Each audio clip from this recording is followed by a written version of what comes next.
Hi, I'm Teresa Baglietto, host of In Shock Radio. Like many of you, I have faced my share of challenges. From cancer to job loss, divorce to financial hardship, you name it, I have experienced it. This podcast is about overcoming life's toughest moments and finding the courage and strength to keep going. So tune in to unleash your inner strength and discover how to move forward, no matter what life throws your way.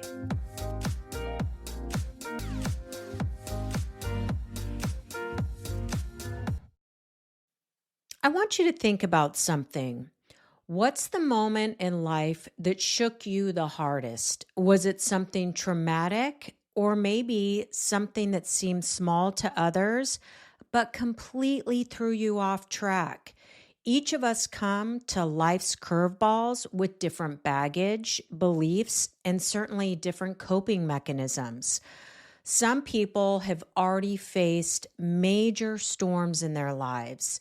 They've built what I would call emotional calluses, or they have a toolkit for getting through those hard things.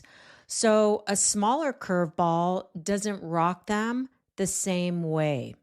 Others might be carrying invisible loads like past trauma, anxiety, unhealed grief. So even small disruptions feel massive to them. It's like their bucket is already full.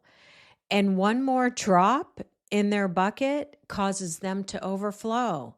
So what looks like a small curveball from the outside might actually hit exactly where someone's most tender. For instance, a job layoff might be inconvenient for one person, but an identity-shattering blow for someone else. Some people haven't learned how to regulate overwhelming feelings, and that's understandable.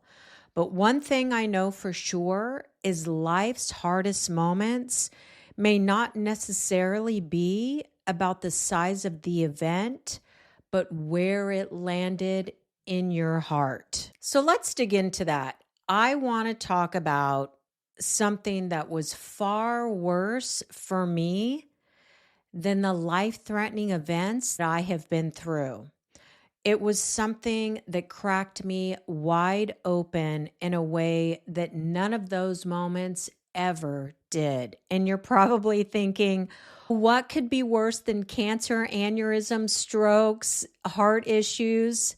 Well, I'll tell you what it was. It was my divorce. It shook my sense of self. Illness threatens your body. Divorce often threatens your identity, your dreams of a partnership, your vision of a family. And not only do you lose your partner, but sometimes you can lose shared friendships, family, traditions, so much more than that. Have you ever gone through a divorce? Because if you have, I think you're going to feel this deep into your bones. The moment you start to truly process that your marriage is ending, it sets off an explosive storm of emotions that come roaring through every stage of the separation and the divorce. It can feel like you're weathering the worst storm of your life.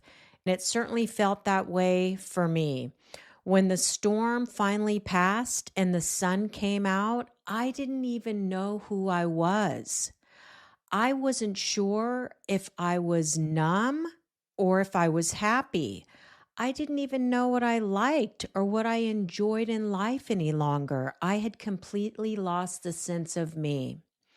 When my ex-husband and I separated, it felt like the ground had been ripped out from under me.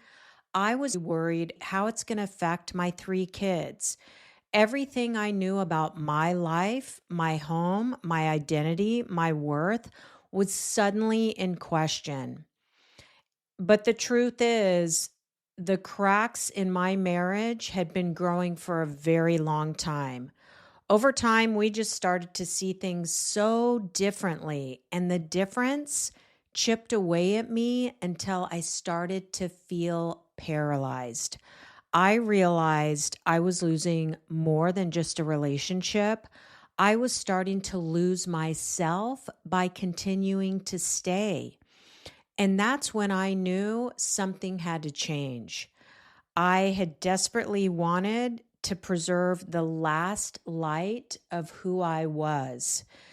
And let's face it, divorce can be messy and complicated. It's hard to process the reality of your marriage coming to an end. I didn't let people in. I didn't want anybody's help. I just wanted to escape and dodge sitting alone in the pain because it was incredible pain that I was feeling. I drank to quiet the thoughts and take the edge off the anxiety, but that never lasted. So I started dating, hoping that would numb the pain. And for a while, the compliments, the feeling of being wanted and mattering to somebody, it all helped. But guess what? That too started to wear off pretty quickly. And there was just so much emotion between my ex and I feel like the anger between us masked how much pain we were both actually in. And honestly, it doesn't matter who wants out of a divorce, it's brutal for both people. That's the truth. And it's often brutal for the same reasons. It shakes your entire world. It tests you emotionally, mentally, financially, and physically. Let me tell you, the anxiety of my divorce was so intense that I struggled to eat. I had zero appetite. I was really lucky if I could manage to get a bagel down in one day. That's all I was eating. I went from about 128 pounds to 100 pounds. I was so skinny. Divorce disrupts everything from your routines, your kids, your friendships, even your sense of who you are. It's never quick or easy to make the decision and to decide to stay or go, and it doesn't happen overnight. It took me 2 full years to decide it was time to go. And I was trying to make sense of what's it even going to look like when I do leave. I remember calling 5 or so different attorneys because I needed to know what are my options before making such a huge life-changing decision. Because here's the truth. When it comes to divorce, it's so important to prepare yourself emotionally, mentally, and financially. You need to know what your options are. You need to understand what life is going to look like or how it's going to be impacted on the other side when you decide to leave. And sometimes it's starting to collect that information that gives you more courage to take the next step. It drags up every emotion you can imagine, often all in the same day. One minute I felt guilt, grief, and then the next minute I was feeling incredible anger. But if you're lucky, a flicker of relief will soon pass. No matter what, it is overwhelming, it's isolating, and painfully messy to go through a divorce. But here is what I want you to hear. The more prepared you are, the more power you take back. Divorce isn't just heartbreak, it's your entire life. It's your house, your bank accounts, your retirement, and even the forks in your kitchen drawer. Yes, that's right. It's gut-wrenching to face, but it matters. All of these things matter. So if you're in the early stages or you're even just thinking about leaving, start gathering the details. Pull your account statements, make a list of what you own, understand what's in your name, what's shared, and it might feel like you're filing taxes in the middle of a tornado, but it's giving you strength. It's helping you figure things out and helping protect you more than anything. Because divorce just isn't hard on you, it's hard on the people who love you too. It's unbelievably challenging for a friend to keep showing up and loving you unconditionally while you are coming undone and in a complete mess. Most people don't even know what to say or how to show up. And some people feel threatened that now you're suddenly single. The husbands don't want the wives hanging out with you. You're watching how it impacts your kids. And that is the hardest part to swallow because as a parent, you do anything to protect your kids from pain. Seeing your own choices you're making in your life, it cuts deeper than anything else. It certainly did for me. As a parent, we're wired to keep our kids safe and happy, right? Watching them struggle with sadness, confusion, fear, or even anger, it goes against every instinct that you have. The guilt that we carry when we start to think about a separation and divorce is crushing. Even if the divorce is the healthiest choice, it can still feel like you've somehow let your kids down. When you're in the eye of that storm, you're not thinking clearly. You're in a complete tailspin. You're in survival mode, and you're making choices that you never thought that you would make. I remember asking my older son, who was 12 at the time, to look after his younger brothers. And that's not something a kid should ever have to experience. I wish I could have shielded him from that and that I had a clearer mind. I know personally how my divorce affected each one of my boys, and that's something that I'm always going to have to live with. Unfortunately, that's the reality. Divorce is messy, it's isolating, it tests every relationship around you, including the one with yourself. And healing never comes quickly. We want to get past it so fast, but it only begins after the noise has died down, after the papers are signed, after late nights out or lots of drinking or fleeing connections, whatever it is that we have done to get through that pain. We think we're moving on when we're doing that and distracting ourselves. But the reality is, we're just moving fast enough to outrun the pain. But eventually, we all know this, you have to feel it in order for you to be able to heal. We've got to stop running from it. And deep down, we all crave peace so desperately because there's been so much chaos and anxiety in our hearts. At some point, we all want to feel that peace and that stillness. We want calm all around us. I'll never forget how desperate I was to find peace in my heart. One night, I was sitting in bed with my laptop open, and I literally typed in Google, "finding peace in my heart." I've always believed in the law of attraction. When you want something so badly, and you put it out there to the universe listens. And sure enough, it was listening that night because right then it dropped an article in front of me that felt like it was written just for me. It was rooted on Buddhism beliefs, and it was all about handling emotional stress. And it asked these really powerful questions. What are you holding so much space for in your life that's blocking you from peace and happiness? I was like, oh my God, this is so for me. What are you letting take over your heart, mind, and soul?